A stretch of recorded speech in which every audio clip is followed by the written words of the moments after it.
There is a specific kind of stillness that settles over a house when the expectation of another's arrival has finally evaporated. It is not the hollow silence of grief, nor the jagged quiet of a recent argument.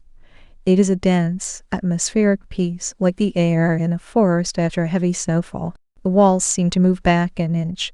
Furniture ceases to be a stage for shared utility and returns to its own elemental existence. For a woman standing in the center of this stillness, the air begins to taste different. It tastes of herself. For decades, the psyche is conditioned to be a vessel for the reflections of others, a mirror that must be constantly polished so that a partner might see their own best self within it. But when the mirror is turned away from the world, it begins to see into the depths of the glass itself. The opening movement of this inner state is a slow, rhythmic untethering. Imagine a ship that has been docked in a busy, salt-torn harbor for a lifetime. Its hull battered by the constant friction of the pier and the weight of other vessels pressing against its sides. Then one night, the ropes simply fray and snap. There is no storm. There is no dramatic escape. There is only the quiet, terrifying sensation of drifting out into the open black of the sea. At first, the mind panics at the lack of friction. It looks for the familiar tug of compromise, the weight of another person's moods, the subtle, subconscious calibration of one's own volume to match the presence in the room. But as the shoreline of the couple recedes, a new geography emerges. It is the geography of the solitary interior. Here the silence is not an absence, but a substance. It has a weight, a texture like raw linen, a scent like old paper and dried lavender. It fills the corners of the mind where anxiety used to crouch. This is the state of the unobserved life. It is the realization that the self does not cease to exist when it is not being witnessed. In fact, it begins to thicken. It becomes a heavy, golden syrup of consciousness that no longer needs to be poured into the mold of a relationship. The woman begins to inhabit her own skin not as a bridge to another, but as a sovereign border. The air in the room is no longer shared oxygen. It is a private atmosphere, a climate of her own making. The silence is the first herald of a deep, psychological migration, a movement from the peripheral life of the we to the central, burning sun of the I. The shift begins in the smallest, most unremarkable slivers of the day. It starts with the way the morning light hits a glass of water on the nightstand, and a sharp, piercing clarity that seems to vibrate with its own importance. Previously, such a detail would have been blurred by the mental noise of a shared morning. The sound of another's breathing, the anticipation of their needs, the subtle adjustments of the self to accommodate a partner's presence. Now the glass of water is a monolith. The woman finds herself watching the dust motes dance in a shaft of light for 20 minutes, and in that time, she is not waiting for her life to begin. She is the life. She begins to notice the precise temperature of the floorboards against her bare heels, the way the wood grain feels like a map of a country she is only now beginning to explore. Time, which used to be a scarce currency spent on the maintenance of harmony, suddenly becomes an infinite, slow-moving river. There is a strange, new intimacy with the inanimate. The weight of a ceramic mug in her hand feels like a conversation. The smell of the air before a rainstorm carries a complex narrative that she finally has the silence to read. Her body, no longer a site of negotiation or a currency for affection, starts to speak in a language of pure sensation. She feels the expansion of her ribs during a deep breath not as an invitation, but as a structural triumph. There is a sense of coming home to the physical self that is almost erotic in its intensity, yet it remains entirely self-contained. She moves through her rooms with a feline grace, no longer performing the role of the woman or the partner, but simply existing as an organism in its habitat. The clocks in the house seem to take with a different resonance. They're no longer measuring the distance until an encounter, but the depth of the present moment. She realizes she has been living in a state of low-grade, constant performance for years, a subtle tightening of the facial muscles, a modulation of the voice, a suppression of certain impulses to maintain the equilibrium of the pair.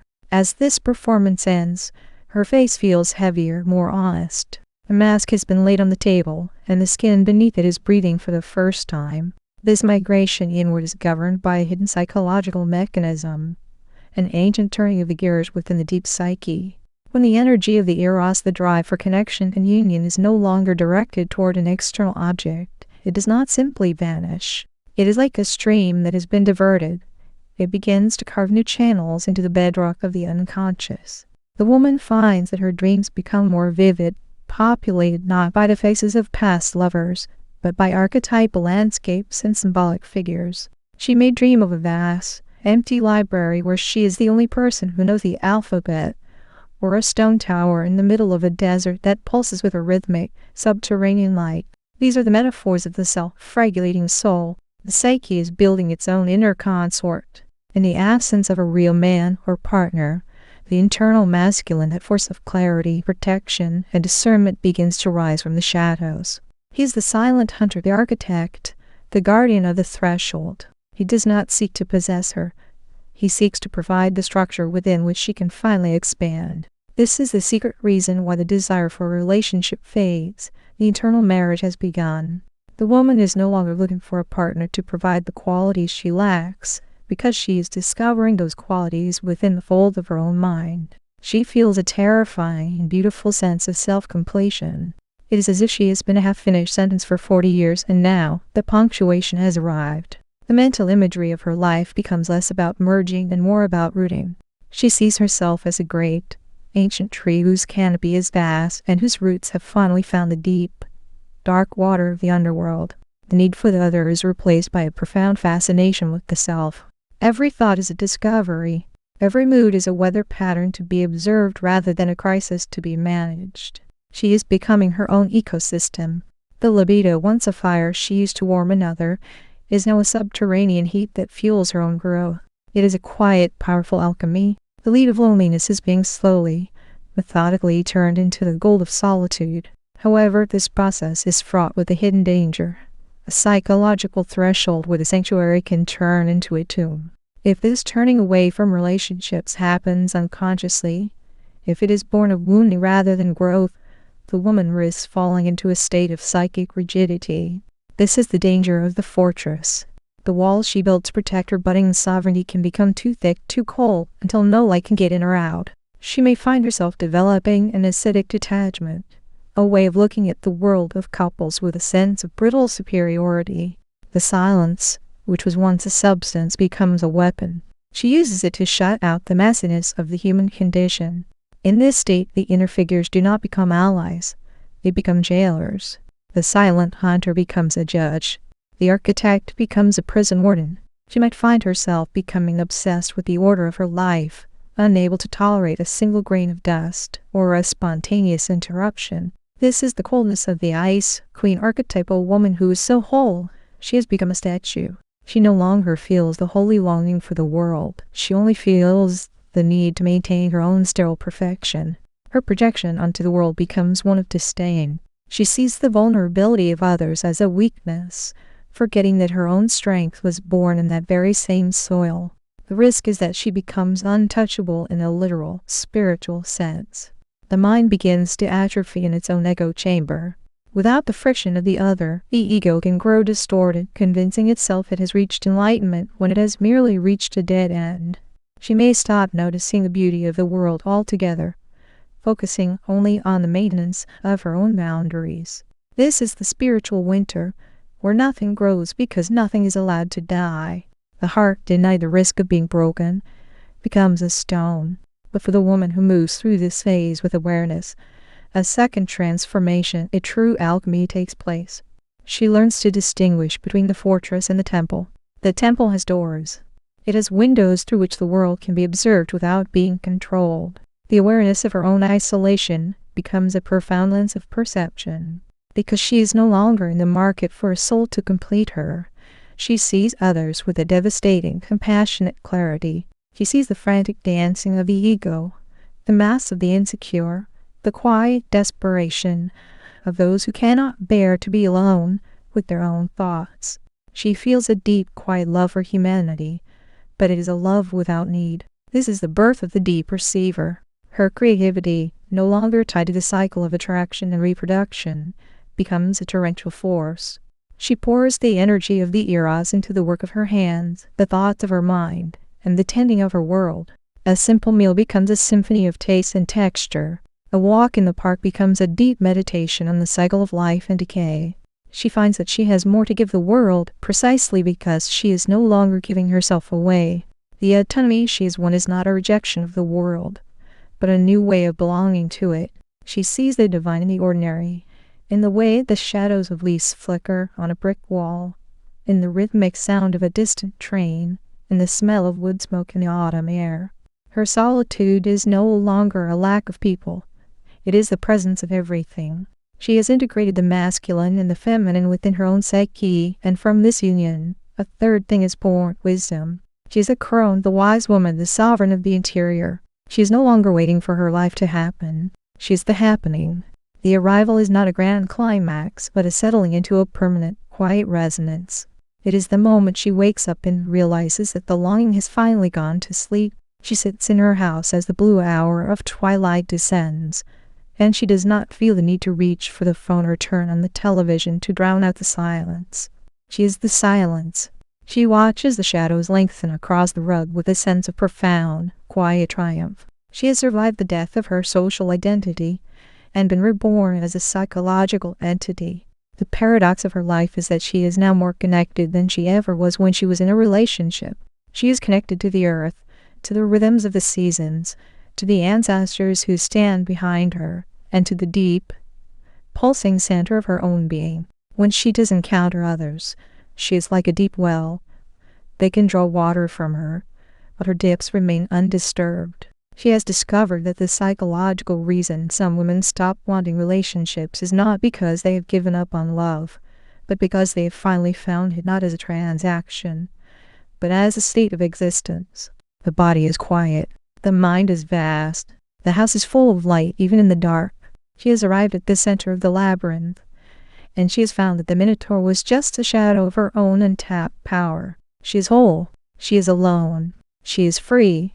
The film ends not with a kiss, but with a woman standing at a window, looking out at the world she no longer needs to possess, and breathing in the cool, clear air of her own magnificent, solitary life.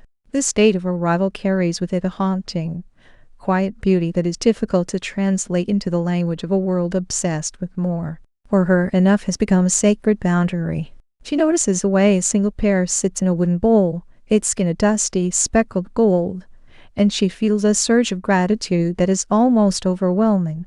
In a relationship, this pear might have been just food. In her solitude, it is an altar.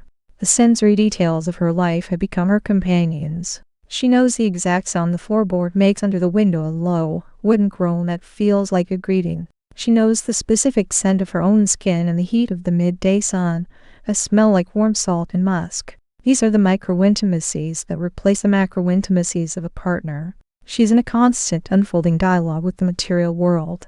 When she touches the cold surface of a stone, she feels the stone touching her back. When she walks through the wind, she feels the wind sculpting her. This is the secret of the unbound woman. She has traded the mirror of a man's eyes for the mirror of the entire universe. And in that mirror she sees that she is not small, not fading, and not lost. She is an elemental force. The psychological migration is complete. The ship that drifted out into the Black Sea has found that the sea was not an abyss, but a home. She is no longer navigating by the stars of others' expectations. She has become her own North Star. The silence that once frightened her is now the music she dances to, a slow, deep, internal rhythm that only she can hear, and that she will never again betray for the sake of a crowded room. And in his final clarity, even the memories of her past relationships are transformed. They are no longer sources of regret or yearning, but specimens in the museum of her development. She looks back at the woman. She was the one who apologized for her own space, the one who dampened her own light to avoid casting a shadow on another, and she feels a tender, distant pity. That woman was a necessary ancestor, the one who had to starve so that this woman could finally learn to feast on her own soul. The narrative of loss has been rewritten as a narrative of refinement. She sees that every heartbreak was a chipping away of the marble, a necessary violence to reveal the statue within. Now this statue is breathing. She stands in the kitchen, pouring tea into a cup that has a small chip on the rim, and she loves the chip because it is honest. It is a mark of time, like the lines around her eyes. She is no longer in the business of fixing things, herself included. She is in the business of witnessing. The quietude of her mind is a vast, open field where the horses of her thoughts can run without fences.